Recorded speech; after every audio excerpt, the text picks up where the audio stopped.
এ দেখেন একটা অসহায় মেয়েকে একজন নিয়ে এসছে। মেয়েটার শ্বশুর শাশুড়িকেও দেখতে পারে না। আপনারা দেখেন মেয়েটা খুব কষ্ট। দেখেন কত থালা বাসন দিয়েছে, এক মুঠ ভাতের জন্য একটা কাপড় দেয়নি, একটা কিচ্ছু দেয়নি। এ দেখেন উনারই আর একটা মেয়ে, হ্যাঁ ওই দেখেন বসে আছে পা তুলে দিয়ে। এ দেখেন দেখেছেন হা খাচ্ছে। এরা হচ্ছে ডাইনি ফ্যামিলি। এই ফ্যামিলিটা না খুব একদম ফালতু ফ্যামিলি। আপনারা একটু দেখবেন মেয়েটার জন্যে, যদি একটু কোনো কাজ মাছ পান একটু লাইভ করবেন নাম্বারটাই।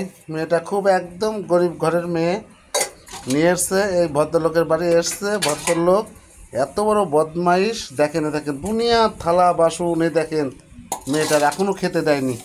এ দেখেন দেখেন দেখেন কি অবস্থা মেয়েটার। দেখেন এ দেখেন কান্না করছে আর হচ্ছে থালা বাসন ধুচ্ছে। এরপরে আরও জামা কাপড়, সেগুলো দেখাবো আপনাদের একটু বাদে। দেখুন